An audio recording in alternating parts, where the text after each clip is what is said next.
In the United States, the sun is still shining, the wind turbines still spinning, but a federal climate bill designed to gradually reduce carbon emissions has ground to a halt. Bad news for those in the cleantech business.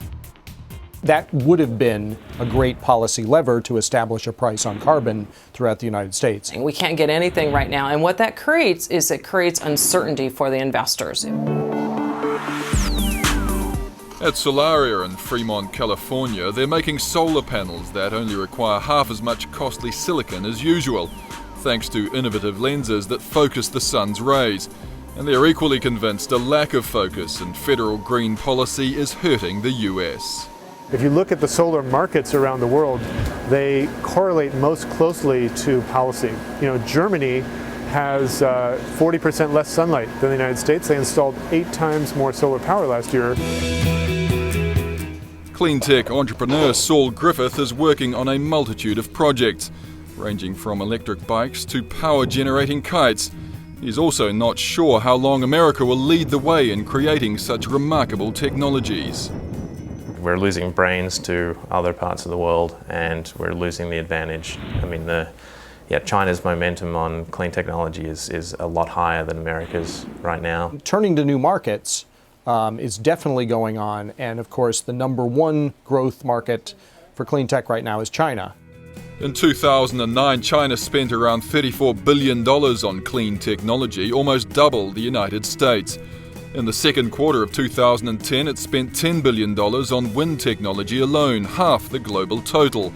And it now has 3 of the world's top 10 solar companies.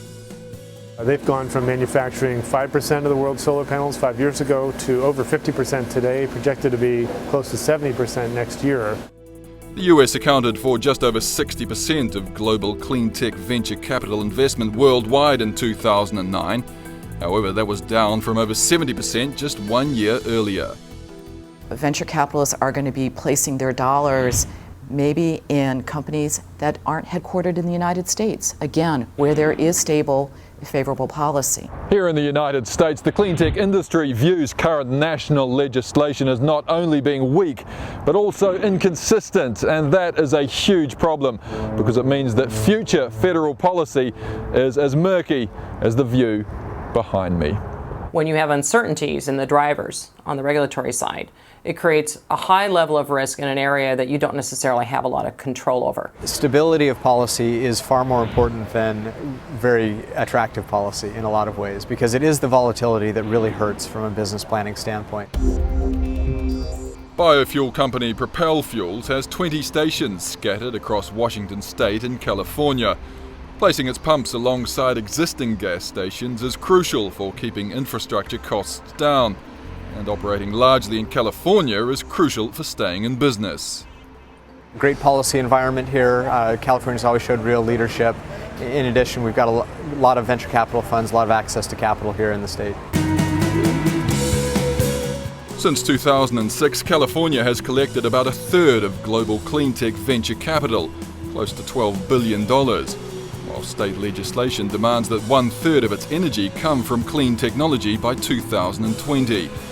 And right across the nation, cleantech is now largely being driven by state rather than federal policy.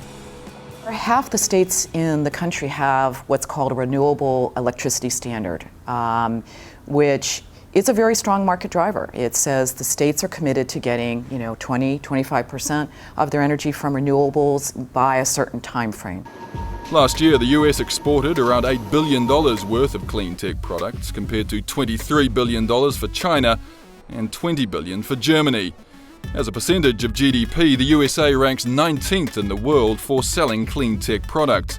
So industry insiders are now trying to convince Washington that cleantech can provide real jobs and serious income. I think, perhaps the industry just hasn't made that case effectively enough. For every one of these jobs, the people behind me making solar panels, there's 7 created downstream in the installation and maintenance and other supplies that are needed.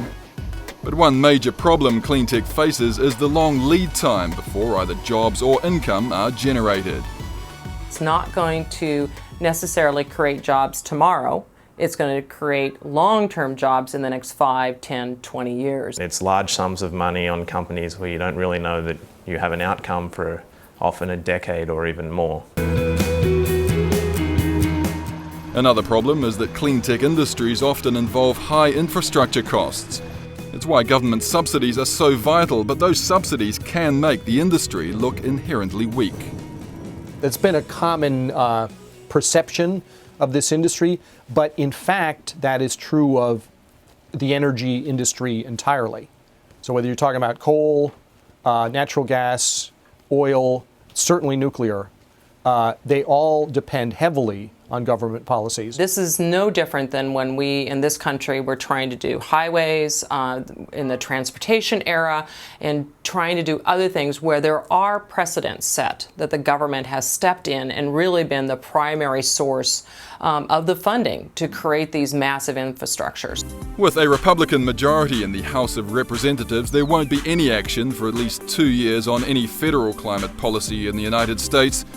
2 years of inaction, the cleantech sector believes the nation may ultimately come to regret. If it's not addressed immediately, we are going to lose a lead. It's just like telecommunication. Everybody else is on 4G, and this country is still trying to figure out what 3G is.